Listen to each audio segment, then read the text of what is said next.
दोस्तों, आज की कहानी है माँ तुम भाभी को गिन गिन कर रोटी क्यों देती हो। दोस्तों, कहानी शुरू करने से पहले अगर आपने हमारे चैनल को सब्सक्राइब नहीं किया है तो सब्सक्राइब कर लीजिए ताकि आपके पास पहुँचे हर नया वीडियो।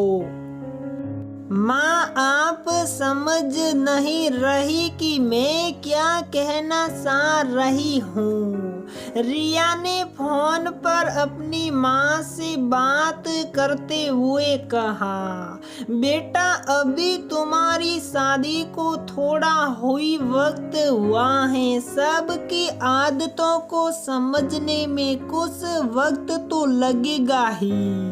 उन्हें भी अपने बेटे की चिंता रहती है। माँ, चिंता तो आप भी करती हो भैया भाभी की, पर आपने तो कभी ऐसे नहीं पूछा भाभी से। रिया, सबका व्यवहार एक जैसा नहीं होता और दामाद जी से कुछ भी मत कहना। अपनी सास के बारे में बेवजह बात का बतंगड़ बन जाएगा। ठीक है माँ, नहीं कहूँगी कहकर रिया ने उदास मन से फोन रख दिया। रिया और अनुज की शादी को अभी 3 महीने ही हुए हैं। परिवार में सास विमला जी, ससुर मनमोहन जी और एक ननद निशा हैं। सब रिया को बहुत प्यार करते हैं, पर विमला जी की एक आदत ने रिया की नींद उड़ा रखी है। रिया के प्रत्येक काम पर सवालों की जड़ी लगाना उनकी खास आदत बनी हुई है। मनमोहन जी ने भी कई बार अपनी पत्नी को समझाने की कोशिश की, मगर कोई नतीजा नहीं। निशा को भी भाभी के प्रति अपनी माँ का व्यवहार अजीब सा लगता, पर हिम्मत नहीं होती थी माँ से कहने की। रिया विमला जी ने आवाज लगाते हुए कहा, अभी आई मम्मी जी। अनुज ने खाना खा लिया जी। मम्मी जी, क्या क्या खाया उसने खाने में? कितनी रोटी खाई? चावल भी लिए थे क्या साथ में? सब्जी सारी खा ली थी या छोड़ी थी?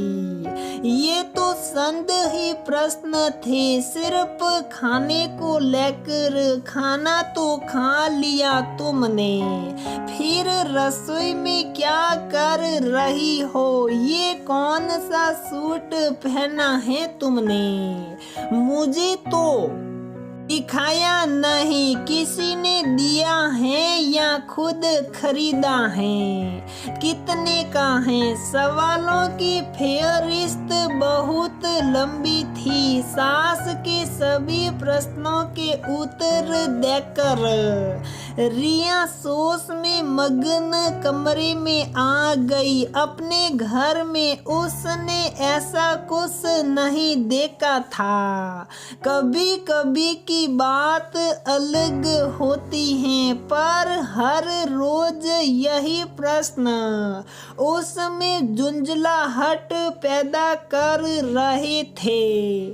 अनुज से भी बात नहीं कर सकती थी। क्या हुआ रिया, कहाँ खोई हुई हो? अनुज की आवाज सुनकर रिया सोच की दुनिया से बाहर आई।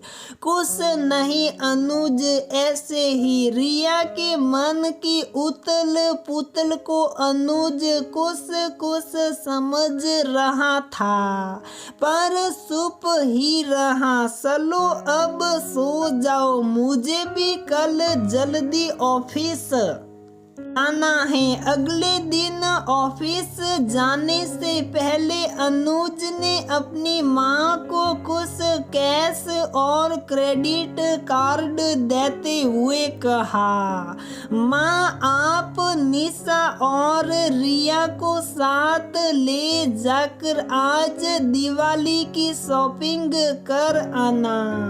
भैया आज तो आपने अपना दिल खोल दिया, हम तीनों जमकर शॉपिंग करेंगे। निशा ने खुश होते हुए कहा, जितना मन करे कर लेना, शाम को जल्दी आ जाऊंगा, फिर खूब बातें करेंगे, कहकर अनुज चला गया और वो तीनों भी बाजार जाकर खूब सामान खरीद कर लाई। शाम को सब अनुज को एक एक करके सारा सामान दिखा रहे थे। माँ आपने ये नीली साड़ी क्यों ली, कोई और कलर नहीं था क्या इसमें, और ये क्या आपने सिर्फ 2 ही सूट लिए। निशा तुमने भी बड़ी कंजूसी दिखाई, आज तो बस इतना सा सामान ही लिया। कौन कौन सी शॉप पर गए थे, मॉल में गए भी या नहीं, माँ पेमेंट कैश ही करी थी या कार्ड भी यूज किया, पैसे कम तो नहीं पड़े, किसी की सलाह ली भी या नहीं, बस अनुज खुद ही बोलता रहेगा क्या, इतने सारे सवाल सिर सकरा गया है मेरा तो। भाग्यवान इतने में सिर घूम गया तुम्हारा, जितने सवाल तुम रोज रिया से करती हो उनके आगे तो ये कुछ भी नहीं है। मनमोहन जी ने चुटकी लेते हुए कहा, सही कह रहे हैं पापा आप। निशा ने भी हंसते हुए कहा, भाभी की हिम्मत है जो सारा दिन मम्मी के सवालों का आसानी से जवाब दे देती हैं, तुम सब मिलकर मेरे मजे ले रहे हो। विमला जी ने कहा, मैंने तो कभी इस और ध्यान ही नहीं दिया। रिया मुझे माफ कर दे बेटा, मेरा तुम्हें परेशान करने का इरादा बिल्कुल नहीं था। नहीं मम्मी जी आप माफी मत मांगिए, मैं आपसे बिल्कुल भी नाराज नहीं हूँ। रिया मन ही मन बहुत खुश थी। आज अनुज ने बड़ी सफाई से उसकी परेशानी को हल जो कर दिया था। तो दोस्तों हमारी ये कहानी यहीं पर समाप्त होती है। अगर आपको हमारी ये कहानी पसंद आती है तो प्लीज वीडियो को लाइक करें, शेयर करें और हमारे चैनल को सब्सक्राइब जरूर करें।